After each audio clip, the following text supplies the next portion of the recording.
Okay. Do you personally believe I got the surgery? Oh, I have no doubt you got the surgery, and I have no doubt you lost a lot of weight. There's no quit. I mean, like, I don't understand like why this whole rumor is like, oh, Wings didn't get the surgery. It's like I even showed pictures of like my regimen in two Is different that languages. so, like, is it a rumor or Well, a meme? it might be Like, a meme. I just in the last 2 years sort of understand it. You started to understand like the difference, like people say this thing about you again and again and again and again. And you're like, man, why do people think this? It's like, no, they're just memeing. They're just entertaining themselves. They're like, Well, that's not a rumor that I think anyone believes. Yeah. Well, that you'd be wrong on that because it's a very small minority, but there's some people out there that are honestly trying to prove I didn't get the surgery. Like I went through all this trouble to get like a Marriott Tijuana pamphlet to take a picture of it that I cut myself with a box cutter or some shit and stitched it up. And then like I hired like Latin people to like pull me around in wheelchairs. So those people are insane. What is it like to get that? Like, so With the surgery, I have no clue. I was asleep. No, well, okay. But I meant post-surgery. The terrifying. The impact of the surgery is what I'm trying to ask. Well, so here's where I'm headed with this. Does it make you legitimately less hungry? Does it make you? I think I've heard it described as unable to eat more, which maybe not. Isn't this like I could be unable to eat with a really bad sore throat? It doesn't mean I'm not hungry. What's it like? When you first get the surgery, you have no desire to eat whatsoever. There's these things in your stomach called hunger receptors, and they cut them out. You have to regrow them. Oh, that sounds nice. So you literally forget to eat when you first have the surgery because you don't have any kind of cue that you're hungry. That's why you have to do such extreme blood works early on, and it tapers off after a year or so because they want to make sure that you're not going to get like nerve damage from not having the proper nutrients because you've been skipping meals and stuff like that. And that's why they have such a heavy vitamin regimen. Yeah. They're asking me to ask you about the surgery money. Are any of those things accurate? Like, how do you... Well, here's the thing, right? Uh-huh. When I started taking donations for the surgery, I said that I was going to stop the surgery goal at $25,000 because that's what it would cost me to get the surgery in America. And I was completely as passive and open as I possibly could be with it. And like, you were. I'm sorry to cut you off, but and you said more than that. You were like, "Hey, after I get the surgery, I might not be able to work for a week or two, so I can't just get enough to pay a surgeon and make this happen. Like, I have to have enough to recover. I have to, there's more to. I have to travel. There's aftercare and things. There are like things that. you have to do. And yeah. Anyway, so you were saying and I was at first you wanted $25,000. That was the American cost. Then you found the Mexican cost. How much did that surgery cost? The way I worded it was like, I want to get the surgery in Mexico. That was my first choice because but I was kind of afraid of the Mexican doctor because I never had a surgery. The stomach surgery was the first surgery I ever had in my life. Mm-hmm. And so I was terrified of it.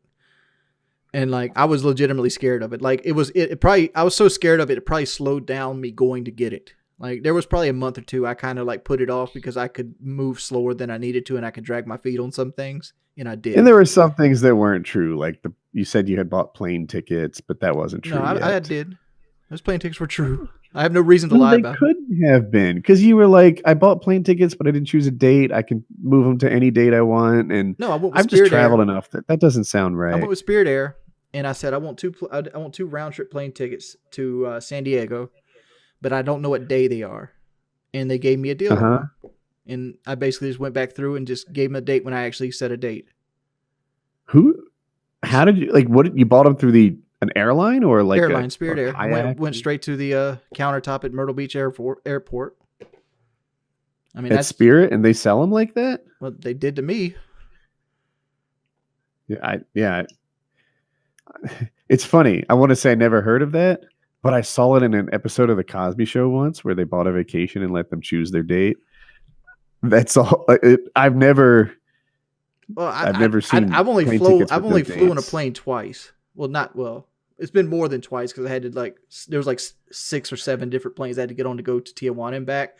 But there's only 2 occasions I went on a plane. One was the Billionaire's Bash. I knew that one. And one was to Tijuana, Mexico to get my stomach cut out. Those are my 2 flying experiences. I only bought plane tickets for one of them. So this is my first plane ticket buying experience. And I mainly went to kind of get an idea of how much it was going to cost me to take me and my mother. And they ended up selling me tickets. Because at the time when I was buying them, I was like, if I buy these tickets, it's going to be more motivation not to back out of this. And that's the reason I bought them early. And so, you were laying out the surgery call. And by the way, like, I'm starting to say it before, just because you earned 30 grand over that period of time and people were motivated to see you get a surgery and improve your life, some people act like all 30 of that had to be surgically related costs. And I never saw it through that lens. Some people, and I'm sure it was nonsense, were acting like they were going to do a refund or a chargeback, or like they somehow didn't get what they deserved because the surgery turned out to be less expensive. But that has always been insanity to me. I can always tell you 5 people pretty much paid for 90% of the surgery. And no, not one of those 5 people actually ever criticized any of my choices. Yeah, that makes sense. I mean, I've had like similar things. You know, there's a lot of people who complain on behalf of somebody else in my universe too, and it's silly. But I was transparent with the whole time. I was like, I'm gonna get the surgery, but I'm gonna stop this fundraiser when I have enough to get it in America, because I want to be able to choose Mexico or America, because America to me felt safer because I was in a comfort shell there. I know what America's like. I know what the American hospitals are like. I've never seen a Mexican hospital. I'm only going on hearsay and pictures on the internet. Right? So yeah. So I'm looking at it, and I'm looking at my money. Here's the money. $25,000 is what I wanted to earn, and I cut it off at $25,000. So I got $25,000 here to get this surgery done. What is the best route to take this? So I went to a fundraiser at Conway Hospital. Not a fundraiser, a seminar. Because like that's bariatric surgeon here. He has seminars to get new patients in to kind of explain what the surgery's like, some of the downsides of the surgery, some of the risks that the surgery will have, where you need to be. And did you end up going to him too, like for post-surgical care? No. Okay. I had to go get my own, and that I'll talk about that in a minute. So I go to his seminar, and his little thing, I think it was like $16,900 is what he charged for cash pay. And that got you what $16,900 bought you. It bought you the surgery. It bought you the hospital stay to recovery time, any complications that came up to be fixed, and a nutritionist. That's what your money bought you there. And then over in Tijuana, my total cost was like $6,750. I know the check that I showed was like $5,500, something like that, but I'd already put in a deposit beforehand, because like you got to put in a money deposit for them to hold your spot, and then you bring the rest of the money with you in a certified check when you get there. I'm curious. So you have photos of you down there and some other patients. Mm-hmm. Was there like a camaraderie? Like I want to say there was a woman. I'm really good friends with one of them. Like she actually, she asked me to go on. She's on a trip to Alaska right now, and I got invited to that trip to Alaska, and she was going to pay my way. But it just didn't. The timeline didn't work. Like, you know, October's here, so like I'm doing taxes and things like that, and it's like I didn't know what my money was going to look like. Wings, I'm so disappointed. What like? Be honest with yourself. Why didn't you really go? I'm being honest. You didn't miss it because of taxes in October. Come on, bro. You're talking to an accountant. I'm telling you, like that's the main reason, between like not knowing where my air conditioner is, and like I still have the anxiety from not knowing what my income's going to be month to month. Wait, did you say not knowing where your air conditioner was? Well, I know where it's at, but like I don't know when it's going to die, because like I have this fear that I'm going to go out there and spend $1,000, and then all of a sudden it's like, well, I give up the ghost today. It's not like I could pay for the air conditioner right now out of pocket. But at the same time, Wings, I think that you should like say yes. This is the right? same like thing what, with the car. Like I don't buy the car because I hate debt and like I like to see money in my bank account. I hear you, but like, look, I'll lay it out there. You don't travel a ton, right? Right. And even your day-to-day existence, a lot of it's indoors. If you had gone to Alaska with this girl, that might have been a life-changing experience, or at least something that would have made you emotionally richer forever. Forever. It could have unlocked an interest in vacations and travel in you. It could have done a lot of cool things. You have mobility that you didn't have 2 years ago. You should have gone. You're right. You're right 100% on it, but like it's easy to stay in your shell. But what were we getting on? Like you were talking about the surgery. Yeah. And like I was thinking about that, and that's one of the reasons I chose Mexico is like I'm gonna have to pay taxes on this money. And it's like all this money isn't mine to spend. Because like when you get money, you gotta give the Uncle Sam his cut too. And when you do about like streaming, you get paid in what they call 1099K. That's how you file taxes. And it's they take it out hard because you got to take your Medicare and your Social Security out yourself. So like you get hit a little harder tax wise than you would a normal person working a job making 30K because your employer right. pays. For people that don't know, normally your employer pays the other half of your Social Security and maybe Medicare, and so you pay, I think it's 7.65%, and then your employer also pays that, but you never see it. So you just think of it as Social Security as being 7.5%. But when you're self-employed, you pay all 15-ish yourself. That's what Wings is talking about. Right. He's right. So like so you pay a little bit more taxes when you have a small business, when you have to pay everything yourself. And so like a lot of that money went to taxes, like just to pay my taxes off. And like that messed up my estimate taxes next year because like my estimate taxes are going to be done for like $60,000 versus what I normally make, which is like 40. So like I got to pay, so I got to pay a little extra or you get penalized for it. Or unless you can accurately estimate your pay and then just pay what you would owe. You're right. You're probably right. You got accountant in, but my accountant always tells me that I gotta pay taxes on what I made the year before. That's how they do it. Typically, if you cover what you earned the year before, you're not at risk for penalties. Even if you do really well this year, if you covered last year's, like if you pay as much as you did last year, then they don't dock you a penalty. But if you earn less than last year and you can forecast that, then you could just pay accurately. I had to talk to him about it. Yeah. Because like I'm paying something like $3,000 in the next couple days because like I'm paying on projected tax income. Maybe we're 3/4 done the year. You might be able to, sort of accurately say that. I just realized you missed an Alaska trip in October. Mm-hmm. When was that trip? It was September. She's in it right now. She's on it right now. She went September 6th. Okay. In my head, I was like, wait a minute. Is it too late to say yes? He said October, and I just realized it's not even October yet. She sent me pictures. I would show them, but like the girl's in it, and I don't want to.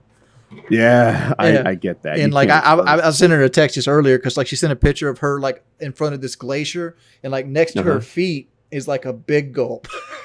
Like not like she's drinking a big gulp, but like somebody littered and threw a big gulp cup down. I'm like, this is God's country. This is the greatest thing on earth, untouched by man. Let me throw my big gulp down on the fucking road.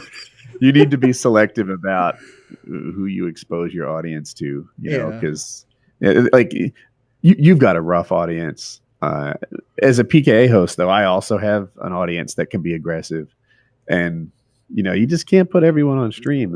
I was talking about this morning. Like, why don't you sell your car outright and just get like, because you can usually sell your car for more than a dealership will give you trade in. I'm like, well, if I go to try to sell my car, the trolls are going to be watching the Craigslist like they always do. They'll notice my car because my car is kind of unique looking, and like they're going to start pretending to be interested buyers to get my phone number. And next thing you know, I got to change phone numbers again.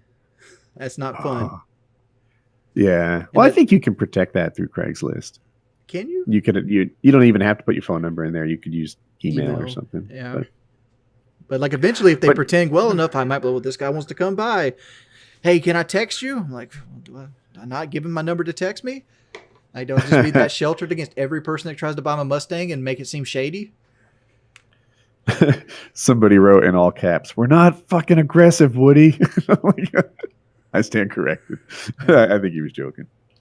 Yeah, but like paying taxes on the money and like aftercare, like you gotta understand, like my first year of blood work for me was $1,200 a pop, and I have to do it every 3 months. What? And it's because it's a huge list, and I don't have insurance. You go to LabCorp? Yeah, LabCorp. But I have to get like, I would tell you exactly what I got to get, but it's like 25 things I got to get checked. Huh. Okay. There's probably troll videos that has the list somewhere out there if you really want to check up on it. Yeah, I bet there is.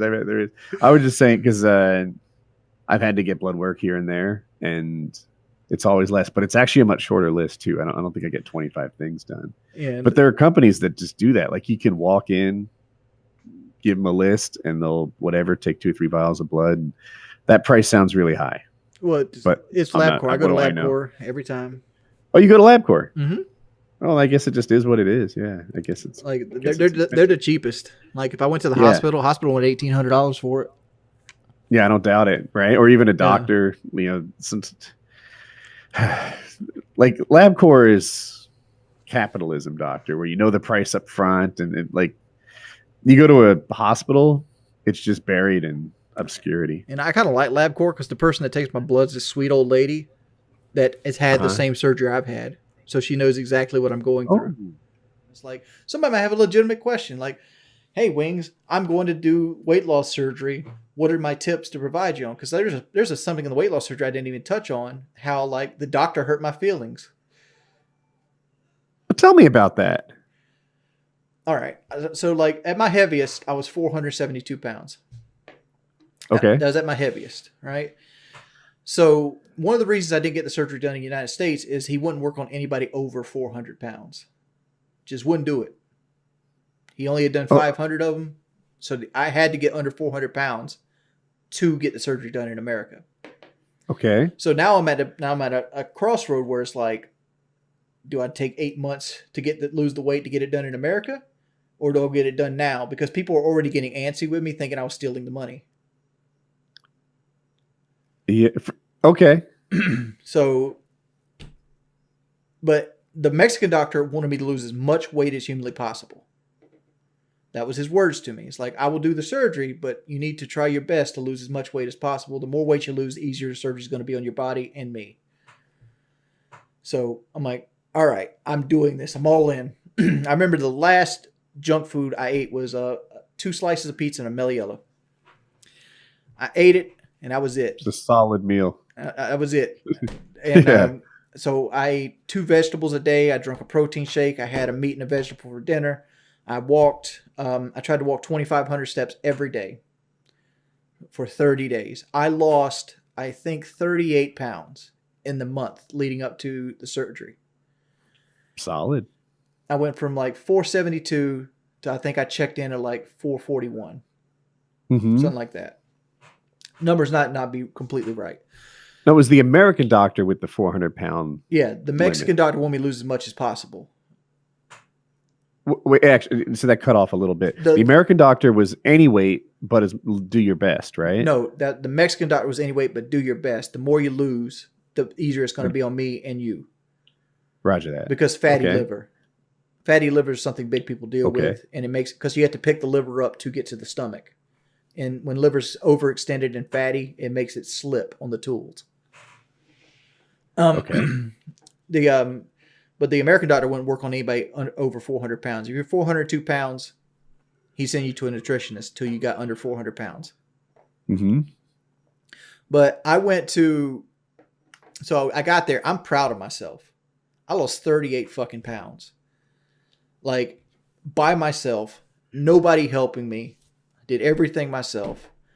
I lived off. The only thing that helped me was I had my grandmother cook like the meats for me. I did all the vegetables and everything myself. And I was proud of myself. I was happy. I was on cloud nine. I made some friends because you get to go a day ahead of time and stay at a Marriott, and you can do what you want to do. You just can't eat or drink anything. Okay. So I got to make some friends. We're all getting hospital rooms. We're all getting checked in. So the doctor comes by and starts visiting everybody, and like he slams me hard in broken English. Like you always talk about, like it's always the true shit that hurts your feelings the Yes, most. that hurts your feelings. And it's like, you did not do a good job losing weight.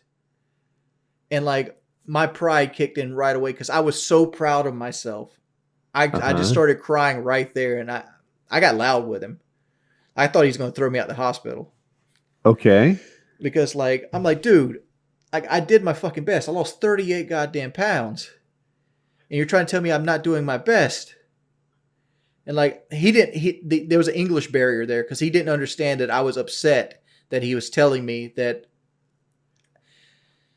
I don't think he understood that he was upset that he was telling me that he felt like I could have lost more weight, and I was telling him I did my best I could. I think it was lost in translation, but like he still agreed to do the surgery because like why is he going to pass up a payday? Because he like another big factor of doing with Dr. Garcia was he's done over 10,000 of them, where the guy in Conway had did 500.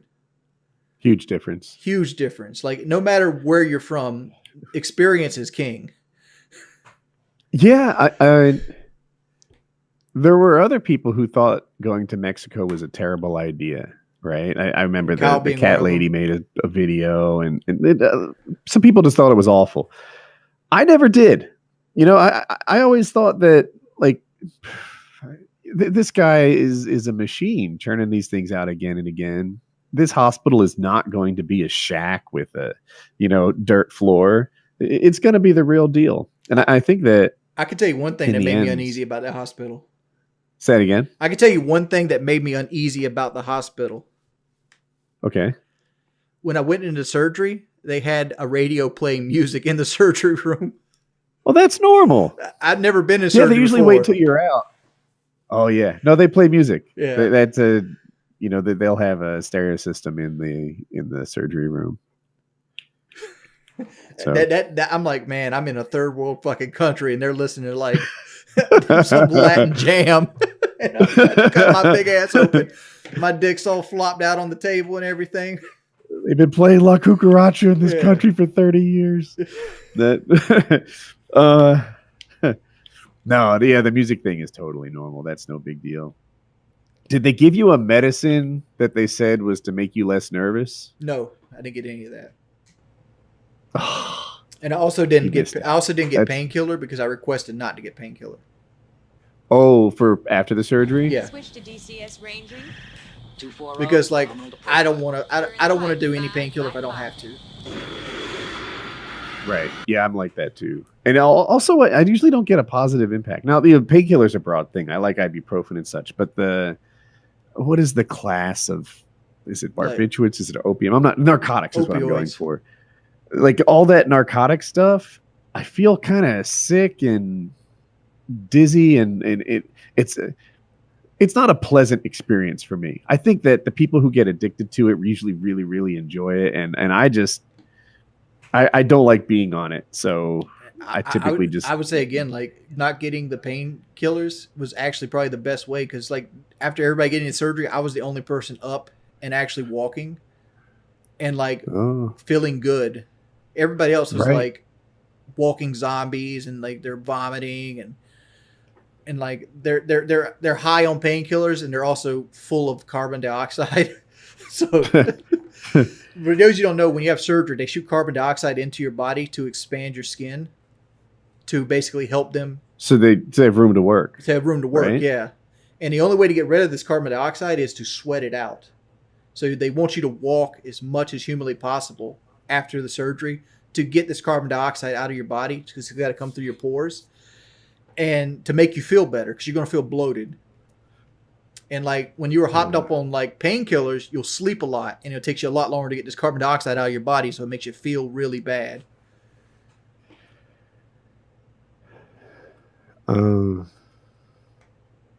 So the girl that you met down there, did you hang out with her pre or post surgery? Both. And they mostly come at night. Like I hung out with her. We got a day or so to hang out beforehand, and then we pretty much helped each other through the surgery. Like we walked together and things like that, and then we hung out the last couple days after surgery. Because you only stay in the hospital 2 days. You're there for 5. Okay. Because it's kind of like sold as like a vacation package deal. So like you get to go like on like a vacation tour and like go to shops and stuff like that. Which is also kind of sketch if you think about it. Like it's called medical vacation.